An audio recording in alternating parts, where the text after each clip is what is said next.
colocou um número de mortos extremamente elevado do lado palestino.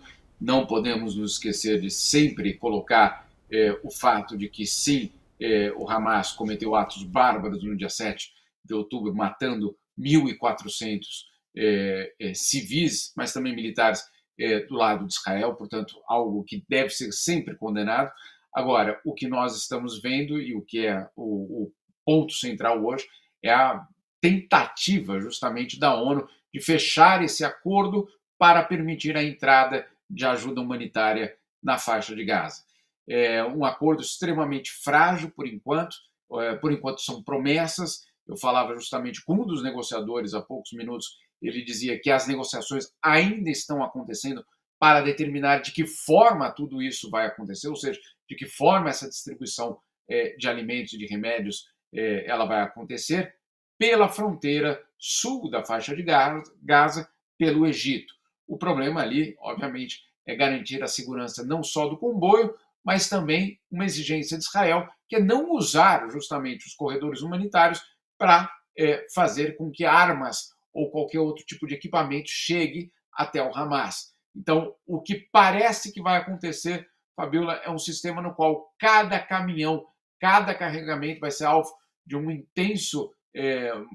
intensa fiscalização antes de entrar em Gaza. A questão, obviamente, é o que quais produtos podem entrar, quais produtos não podem entrar. Por exemplo, Israel inicialmente dizia que combustível não poderia ser utilizado, não poderia ser enviado para a faixa de Gaza, porque isso poderia ser usado pelo Hamas. O que a ONU diz, combustível também é algo fundamental para que, por exemplo, os hospitais possam funcionar, que os geradores dos hospitais possam funcionar. Então, é sim um produto humanitário. Então, fica, obviamente, a negociação extremamente dificultada por todos esses elementos. Mas a negociação acontece. Ontem, Joe Biden, pelo menos o governo americano, disse que essa abertura poderia acontecer hoje. Hoje pela manhã, a ONU já diz cerca de um dia. Ninguém sabe exatamente o que quer dizer cerca de um dia, provavelmente entre hoje e amanhã, mas nenhum tipo de certeza por enquanto. Ô, Jamil, e também muito importante, que era muito dentro do que o Brasil queria na apresentação lá na resolução, era de uma pausa para que essa ajuda entrasse. E a gente vê que em meio a esse drama que os palestinos estão vivendo, novos ataques, né? Israel anunciou uma série de ataques durante a madrugada de alvos que eles consideraram operacionais, de extremistas na faixa de Gaza. E o Hamas, por outro lado, disse que um desses bombardeios foi numa igreja, na igreja ortodoxa grega, que é a terceira mais antiga do mundo. E dizem que 18 palestinos morreram, né? E, enquanto isso, o Patriarcado Ortodoxo de Jerusalém classificou o ataque como um crime de guerra. No território palestino da Cisjordânia, Israel também teria promovido ataques nas últimas horas, um campo de refugiados, e deixou 13 mortos, sendo eles 5 crianças. E outros bombardeios também foram relatados no sul da faixa de Gaza, onde o próprio governo israelense tinha recomendado como uma área de abrigo para os palestinos. Como que isso está acontecendo nesse momento? O que a ONU diz sobre esses novos ataques? O que há de informação sobre esses novos ataques, ô Jamil? Fabíola, olha, pelo menos a informação oficial é de que são cerca de 100 ataques durante a noite, 100 alvos foram atingidos, mas o que a ONU fala hoje pela manhã é que justamente uma parte desses alvos aconteceu justamente no sul de Gaza, que era para onde, como você colocou, para onde os israelenses disseram, olha, vamos evacuar do norte de Gaza essas pessoas, podem ir ao sul, numa suposição de que no sul eles estariam protegidos. E aí qual é o drama, e o que foi denunciado hoje pela manhã aqui pela ONU? Esses palestinos, muitos foram de fato para o sul, mesmo sem uma evacuação organizada, nada disso. Se você é avisado, né, Fabiola, olha, no teu bairro nós vamos atacar, você não espera uma evacuação organizada. Quem pôde, saiu. Quem pôde foi ao sul de Gaza para tentar se proteger. Chegando ao sul de Gaza, o que é que tem acontecido? Justamente ataques aéreos contra esses locais. Ou seja, até mesmo naqueles locais onde Israel disse, olha, podem ir para aí, que aí vai estar seguro, esses locais passaram a ser alvo de ataque. E o que identificou a ONU? Que parte da população palestina, que tinha saído do norte para o sul, evacuados do norte para o sul, estão dizendo, olha, vamos voltar, estamos voltando ao norte, porque pelo menos, como disse um dos palestinos, pelo menos vamos morrer em casa. Ou seja, saindo do sul de Gaza, onde obviamente não tem nada para eles, não, eles deixaram as casas deles no norte, eles estão retornando, uma parte deles retorna ao norte, fugindo agora das bombas no sul. É dramática a situação, é dramática. E esse é o ponto colocado pela ONU, que essas pessoas estão pegas basicamente, um tiroteio insano, né, entre os lados, inclusive o Hamas dizendo, não, fique em casa, fique em casa. Então você tem aí uma situação absolutamente dramática e que mostra toda a insanidade desse conflito. Nessa questão, um relato foi muito duro, inclusive, de escutar hoje. Fabiola, era um rapaz que dizia que os sogros dele tinham decidido voltar ao norte. A família toda tinha ido ao sul. Essa família, os sogros, tinham decidido voltar ao norte. Falar, vamos voltar para nossa casa. Aqui está tão perigoso quanto o norte. E eles voltam para o norte e, durante a madrugada, foram bombardeados. E os dois morreram. Então, são histórias muito reais, são dramas absolutamente reais de uma situação que, pelo menos por enquanto, não há nem resposta humanitária e nenhuma resposta política. Também recebeu aqui na nossa produção uma mensagem de uma pessoa que está em Ramallah, né?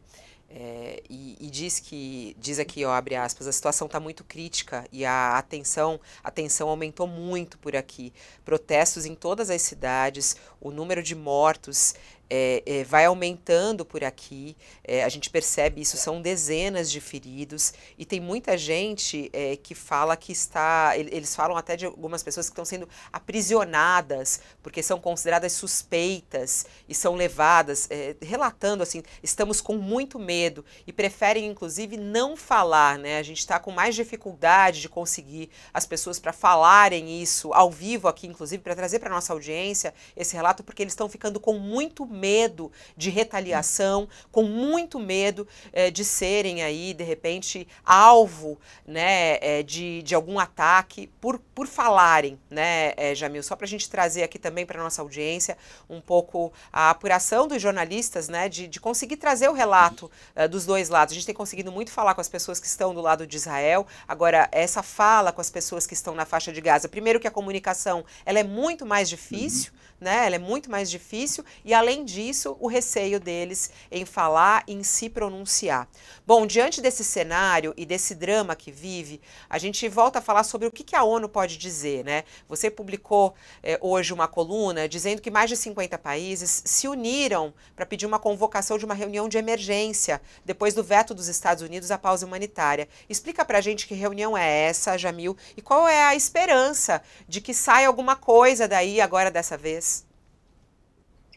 Boa questão, viu, Fabiola? Mas só para a gente colocar aqui de uma forma muito clara para os nossos ouvintes, para quem está nos vendo aqui, a ONU não existe por si só, né, no vácuo. Ela é o resultado do que os governos querem que ela seja. Se os governos não têm nenhum tipo de acordo sobre um assunto, a ONU não tem o direito de se pronunciar sobre aquilo. É simples assim. Então, quando a gente fala, bom, onde está a ONU nessa questão? A ONU não pode fazer nada se o Conselho de Segurança não chega a um acordo. Quem é o Conselho de Segurança? São os governos nacionais. Então, é muito importante que a gente entenda que existem responsáveis pelo imobilismo da ONU. A ONU ela não é incapaz porque ela quer ser incapaz. Ela é incapaz de lidar com os conflitos no mundo hoje porque não existe acordo sobre praticamente nada, Fabiola. Nos últimos conflitos, olha, vamos só pegar aqui alguns. Síria, 10 anos de conflitos. 10 anos de conflitos, na verdade mais, mas o auge, basicamente levando ali 10 anos. O que aconteceu nos 10 anos do conflito na Síria? Vetos e mais vetos no Conselho de Segurança de um lado ou de outro.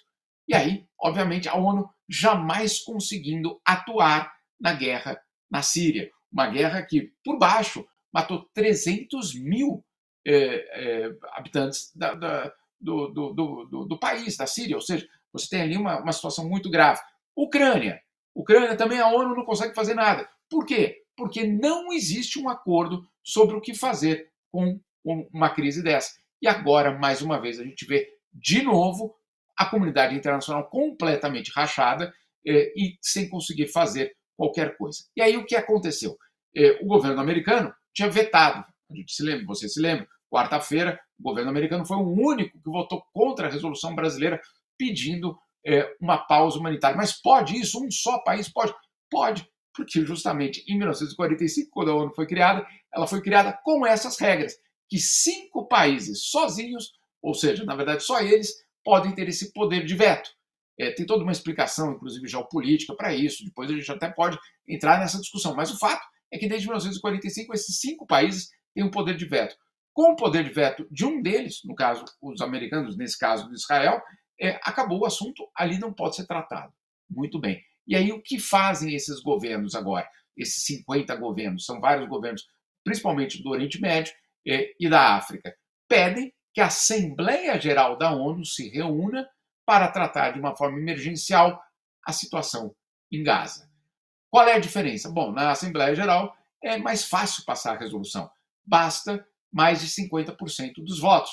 Né? Se você pensar que só nesse grupo que pede a reunião já temos aí mais de 50, não é impossível pensar que, eventualmente, a Assembleia Geral vai ter votos suficientes para condenar Israel e para pedir, por exemplo, a criação de um corredor humanitário. Mas a gente cai num outro problema, Fabiola.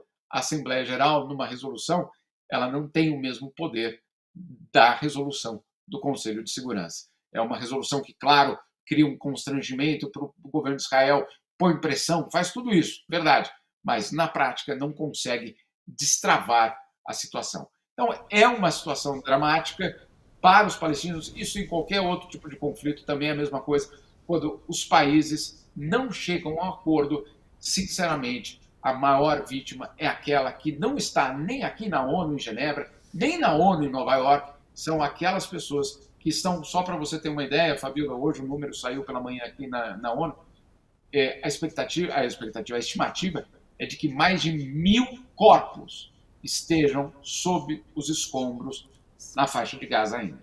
Mais de 1.000 corpos ainda não retirados. Não está nessa conta dos 4.000 que você acabou de anunciar. Esses são 1.000 corpos que ainda estão debaixo dos escombros e que ninguém sabe ainda quem são. Então, é absolutamente dramático. Quando a gente fala, bom, cadê a ONU? Na verdade, é cada um de nós batendo no nosso próprio governo, dizendo, onde estão vocês?